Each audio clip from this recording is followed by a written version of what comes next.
ఫ్యామిలీలో రగడ చోటు చేసుకోవడం, మంచు మనోజ్ గేట్లను తోసుకొని వెళ్ళడం, అక్కడ గొడవ జరగటం, పోలీస్ కేసులు చోటు చేసుకోవడం, మళ్ళీ బాండ్ ఓవర్ కేసులు పెట్టడం, ఇవన్నీ కూడా చోటు చేసుకున్నాయి. పోలీసులు కూడా వార్నింగ్ ఇచ్చారు. అక్కడ ఎటువంటి పీస్కు ఇబ్బంది కలగకుండా మీరు బాండ్ రాసావండి అంటూ కూడా చెప్పారు. కానీ ఇప్పుడు మరోసారి మంచు ఫ్యామిలీలో మళ్ళీ రగడ చోటు చేసుకున్నట్టుగా తెలుస్తోంది. జల్పల్లి నివాసంలో మరోసారి మంచు విష్ణు మనోజ్ మధ్య వివాదం చోటు చేసుకుంది. మంచు మనోజ్కు చెందిన జనరేటర్లో పంచదార పోసేశారు మంచు విష్ణు అని చెప్తున్నారు. మంచు మనోజ్ ఇంటికి విద్యుత్ సరఫరా నిలిపివేశారు. జనరేటర్ ఉంది, కానీ జనరేటర్లో కూడా పంచదార పోయడంతో జనరేటర్ కూడా ఇప్పుడు పనిచేయడం లేదని చెప్తున్నారు. మంచు మనోజ్ ఈ ఘటనపై తీవ్ర ఆగ్రహాన్ని వ్యక్తం చేస్తున్నారు. పహాడీ షరీఫ్ పోలీస్ స్టేషన్కు మంచు మనోజ్ బయలుదేరినట్టుగా తెలుస్తోంది. విష్ణుపై ఆధారాలతో సహా ఫిర్యాదు చేయడానికి మంచు మనోజ్ పహాడీ షరీఫ్ పోలీస్ స్టేషన్కి వస్తున్నట్టుగా తెలుస్తుంది. మనం చూస్తున్నాం, ఒక 4 రోజుల క్రితం మంచు మోహన్ బాబు ఇంటి ముందు చోటు చేసుకున్న ఘటన నేపథ్యంలో మీడియా ప్రతినిధులపై కూడా మంచు మోహన్ బాబు అప్పుడు దాడి చేయడం పెద్ద ఎత్తున సంచలనంగా మారింది. పోలీస్ కేసులు అయ్యాయి. డీజీపీ కార్యాలయానికి వెళ్ళారు. ఆ తర్వాత రాచకొండ కమిషనరేట్కి వెళ్ళారు. రాచకొండ కమిషనరేట్ బాండ్ ఓవర్ కేసులు బుక్ చేశారు. ఒక బాండ్ రాసిమ్మని చెప్పారు. పీస్కి ఎటువంటి విఘాతం కలగకుండా నడుచుకుంటామని. కానీ ఈరోజు మరోసారి మంచు ఫ్యామిలీలో వివాదం చోటు చేసుకుంది. మంచు మనోజ్కు చెందిన జనరేటర్లో పంచదార పోసేయడంతో జనరేటర్ పాడైపోయింది. మంచు మనోజ్ ఇంటికి విద్యుత్ సరఫరా నిలిచిపోయినట్టుగా తెలుస్తోంది. ఆ దృశ్యాలు కూడా మనం మధ్యలో ఉన్న బాక్స్లో చూస్తూ ఉన్నాం. ఇప్పుడు మరోసారి మంచు విష్ణుపై పోలీసులకు ఫిర్యాదు చేయడానికి పహాడీ షరీఫ్ పోలీస్ స్టేషన్కి వస్తున్నట్టుగా తెలుస్తోంది. పూర్తి సమాచారం అందించడానికి మా ప్రతినిధి దేవిక మనకు అందుబాటులో ఉన్నారు. దేవిక, ఏంటి ఇప్పటికీ ఎటువంటి గొడవ పడొద్దు అని పోలీసులు ఆదేశాలు కూడా జారీ చేశారు. కానీ మరోసారి మంచు మనోజ్ పోలీస్ స్టేషన్కి కేసు పెట్టడానికి వస్తున్నట్టుగా తెలుస్తోంది. ఆయన జనరేటర్లో పంచదార పోసేశారు విష్ణు అని. అసలు ఏం జరిగింది?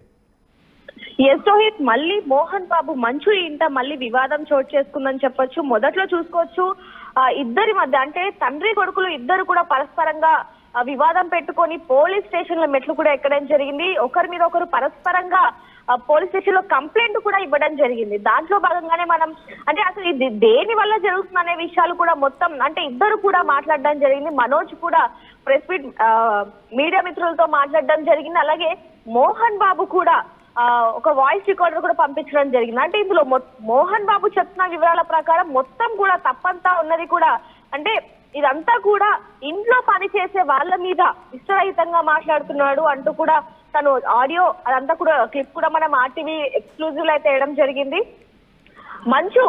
మనోజ్ మాత్రం లేదు, ఇదంతా కూడా అవాస్తవం.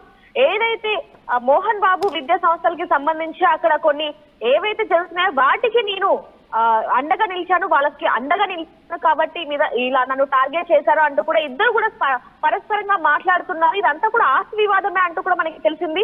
ఒకరి మీద ఒకరు మీడియా ప్రతినిధులపై కూడా మంచు మోహన్ బాబు అప్పుడు దాడి చేయడం పెద్ద ఎత్తున సంచలనంగా మారింది. పోలీస్ కేసులు అయ్యాయి. డీజీపీ కార్యాలయానికి వెళ్ళారు. ఆ తర్వాత రాచకొండ కమిషనరేట్కి వెళ్ళారు. రాచకొండ కమిషనరేట్ బాండ్ ఓవర్ కేసులు బుక్ చేశారు. ఒక బాండ్ రాసిమ్మని చెప్పారు. పీస్కి ఎటువంటి విఘాతం కలగకుండా నడుచుకుంటామని.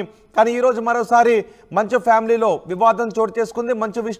మంచు మనోజ్కు చెందిన జనరేటర్లో పంచదార పోసేయడంతో జనరేటర్ పాడైపోయింది. మంచు మనోజ్ ఇంటికి విద్యుత్ సరఫరా నిలిచిపోయినట్టుగా తెలుస్తోంది. ఆ దృశ్యాలు కూడా మనం మధ్యలో ఉన్న బాక్స్లో చూస్తూ ఉన్నాం. ఇప్పుడు మరోసారి మంచు విష్ణుపై పోలీసులకు ఫిర్యాదు చేయడానికి పహాడీ షరీఫ్ పోలీస్ స్టేషన్కి వస్తున్నట్టుగా తెలుస్తోంది. పూర్తి సమాచారం అందించడానికి మా ప్రతినిధి దేవిక మనకు అందుబాటులో ఉన్నారు. దేవిక, ఏంటి ఇప్పటికీ ఎటువంటి గొడవ పడొద్దు అని పోలీసులు ఆదేశాలు కూడా జారీ చేశారు. కానీ మరోసారి మంచు మనోజ్ పోలీస్ స్టేషన్కి కేసు పెట్టడానికి వస్తున్నట్టుగా తెలుస్తోంది. ఆయన జనరేటర్లో పంచదార పోసేశారు విష్ణు అని. అసలు ఏం జరిగింది?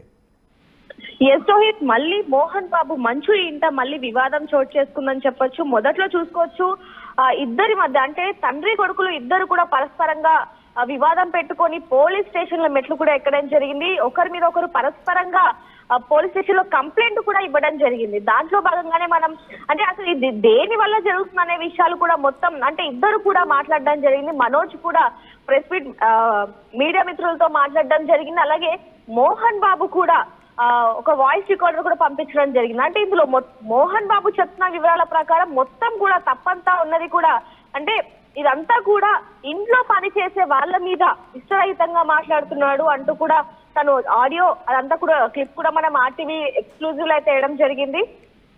మంచు మనోజ్ మాత్రం లేదు, ఇదంతా కూడా అవాస్తవం. ఏదైతే మోహన్ బాబు